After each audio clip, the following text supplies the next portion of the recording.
your hair in this. I got it spiked weird. Hello? I don't know if anybody's on yet. No, probably not.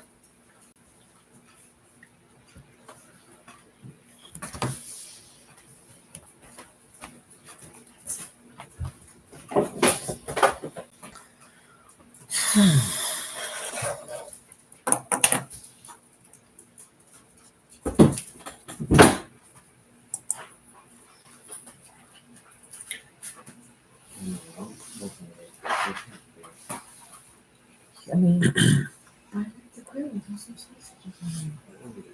Okay, well, or just give me a few minutes because I might throw some burgers on.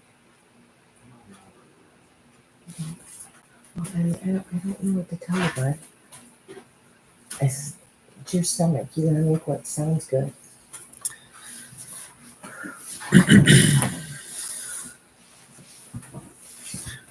What time is it?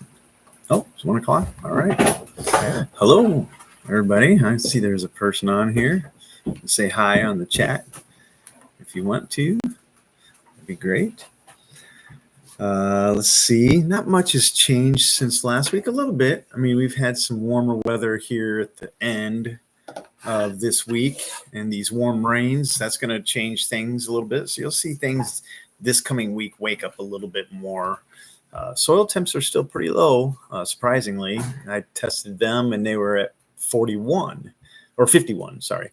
And I was like, oh, 51 degrees. Wow, it's with all this warm rain, I figured it would be warmer than that. But in the next few days, notice it will increase. We've had some cold mornings that kind of holds that temperature down. Plus, sunlight has a lot to do with temperatures in the soil because of how it radiates through the ground. So you'll notice that in the woods, it's going to slow or warm up a lot slower. So if you're in a wooded neighborhood, your grass might still be way dormant, right? But if you have a newer neighborhood that doesn't have as many trees, you're going to notice that you're going to have a lot better or quicker green up. Back in my septic area, the soil is a little bit warmer. It's 55, and you can see the grass is growing in that area. So there's certain things that are going. I have had some calls this week about wild onion. So wild onion has woke up or is waking up. And so it's growing faster than everything else. It wakes up earlier than grass does. It looks kind of like a grass. But I was telling them that you can spray actually your T-zone on it. You can spray it now. Actually, it would be preferred. In order to know it's wild onion, you always go up to it. You can pull the chunk off and you'll smell it. It'll smell just like garlic or onion. My wife knows that. We were on a walk the other day and we were trying to determine if a spot was some sort of plant or was it wild onion. And sure enough, she pulled it and it was wild onion. And so, I was right. That's right. She was right. The GDD tracker hasn't moved very much. In the pre-emerge portion, it has. But if you notice, if you look in that GDD tracker, and let's see if we can see the screen on here. Can you see it? Oh, yeah, you can see it pretty good. I turned the stuff down. So this is pre-emerge, right? But this isn't only crabgrass pre-emerge. So the yellow is early, green is optimal, and I think that's red down there, or orange is late, right? But if you notice, this is not only crabgrass germination. So that's kind of strange why they'd put crabgrass germination pre-emerge and annual bluegrass pre-emerge together. So it says crabgrass / annual bluegrass pre-emergent timer, right? Well, Poa annua or annual bluegrass, right? That can germinate in under 50 degrees, and crabgrass won't germinate until soil temps are sustaining at 60 degrees. And so that's why there's such a large difference between, this screen right here, which is pre-emergent, and it always pops you up when you look at the GDD tracker. This page always pops up first, and it says crabgrass pre on it, but that's not exactly right because it's actually talking about the application and including annual bluegrass into that. So then if you click down at crabgrass germination, that's what I'm going to do right here. We'll look at that. So here is where crabgrass is actually germinating right now. Let's see if you can see that. So yellow is barely into Indiana, and that means that's early germination. So along edges of sidewalks and driveways and all that stuff. So if somebody's running out and claiming they got to put that crabgrass germination pre-emergent down now, well, they're still really early on it. So that's the page to look at, is actual crabgrass germination. That's important because you can still be off on your timing. And then if you throw it down too early, then you're going to end up fertilizing with the grass too early, and then it ends up pushing hard because of that spring flush, and you end up losing some of the carbohydrate storage in the root system coming into your summertime. So we don't want to do that. So that's interesting.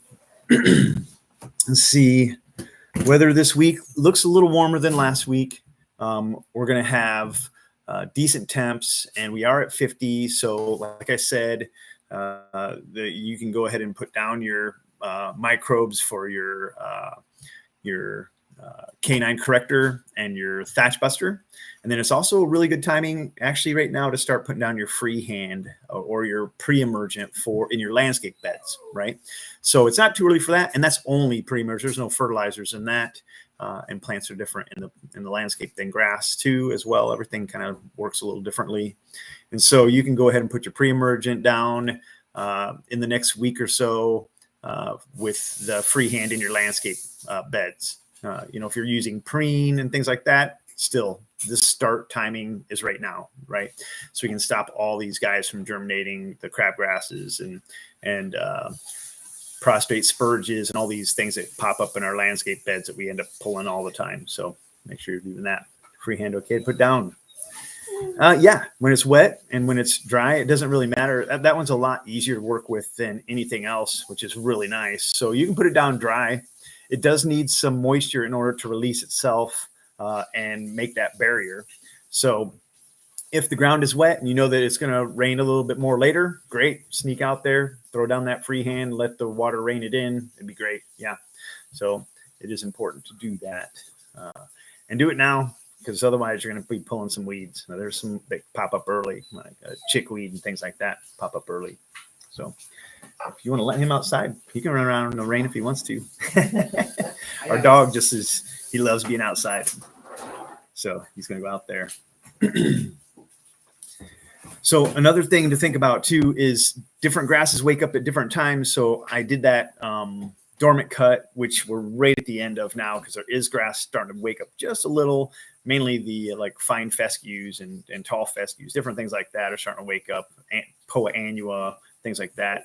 My front yard is starting to wake up in spots, but it's mainly just the fine fescues that are in that lawn. I hate the fine fescues in there, but you can see it kind of getting fuzzy at the top of some areas. I might have to mow again just to make it, crop it down, make it look clean, but I'm probably not going to mow it as short as I did the first with my dormant cut.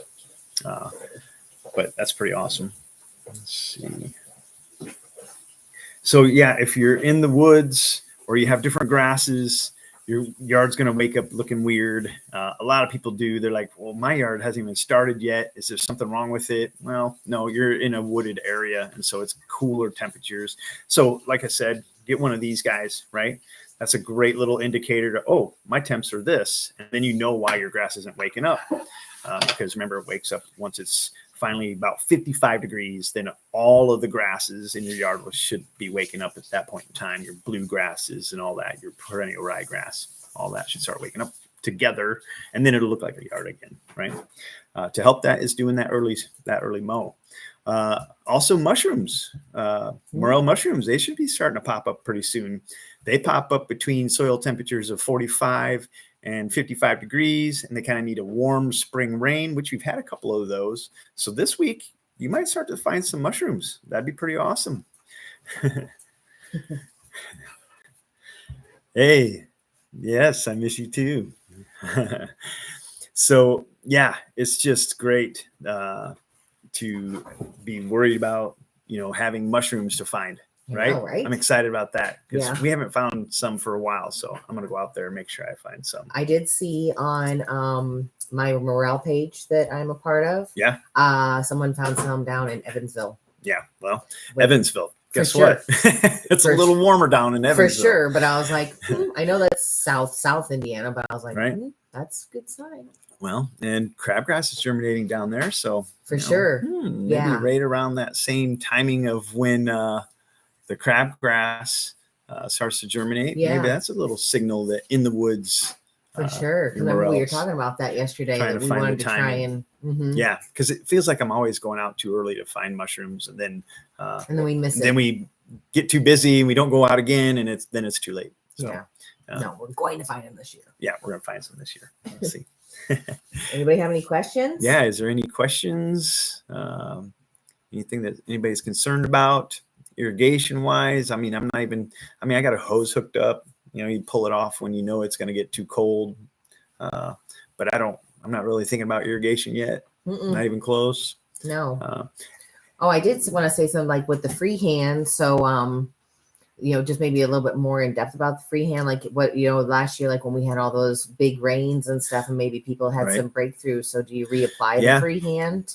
Yep. So freehand wise, or any kind of pre-emergent that you're putting in your landscaping, just kind of watch the weather. And if we get multiple rains, and you might have to do your second application a little early.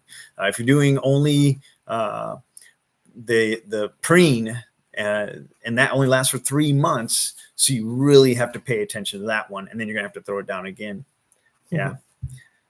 Cody. So he's asking what type of pre-emergent do we recommend, but he missed it. But we're talking about pre-emergent in the landscape. Yeah, in the landscaping. Yes. Yes. To do stuff. I don't know if you're talking about in the lawn. In the lawn, I like to do Dimension just because I'm familiar with it. There's so many good ones out there, Barricade and different things like that. But I like Dimension because I know that if I get into this upper level of how much percentage of it is in there, then I get some early post-emergent control, which gives me better time control on my fertilizer application. Yeah, so that's really good. That's really good.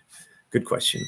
Now, as far as freehand, I like the ones that last the longest. So always try to find something that goes in your landscape that lasts as long as it can, right? So they do have some other different varieties of preen out there, I think, now that do last longer, but you have to look on the bag and make sure you know what's going on as far as how long they last.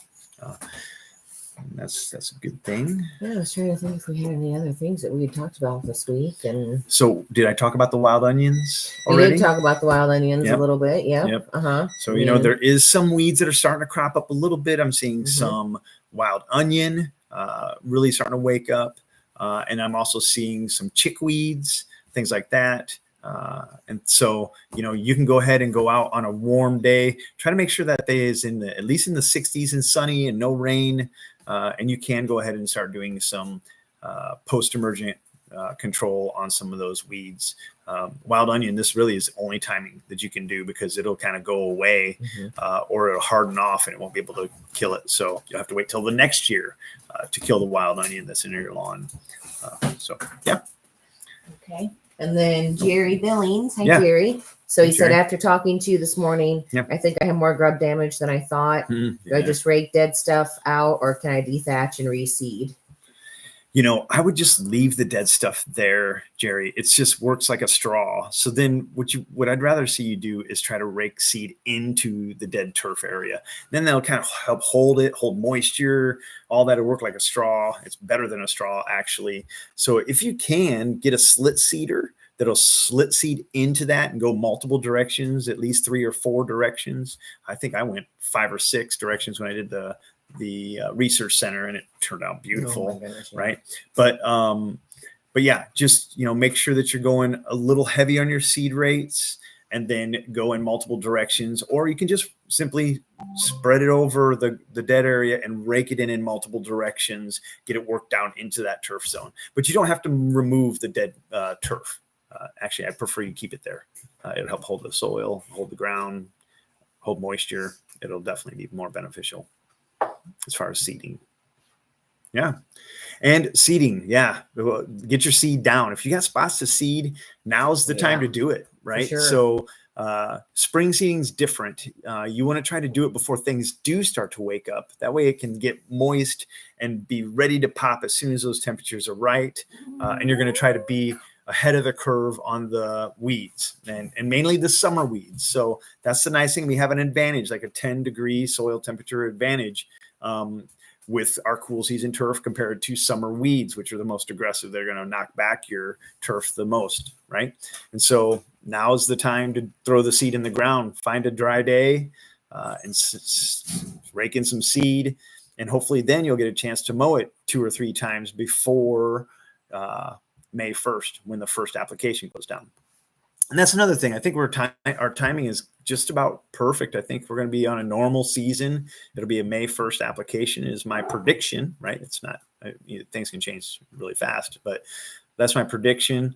There are people running around fertilizing already. I've heard several cases of it. I mean, golly, please don't fertilize so early unless it's strictly pre-emergent, right?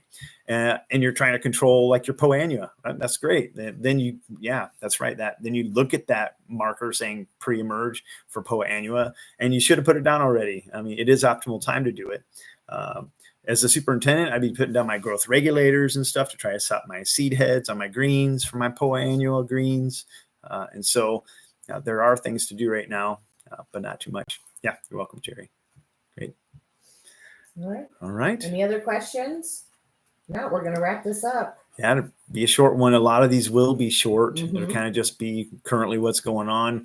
You know, sometimes we won't need to do one, so we'll skip a week or whatever. We'll let you know. But if there's things pressing or we get lots of questions, we're going to go ahead and go live and get those answers. All right. Hey, thanks for watching. We'll see you, GCQ family.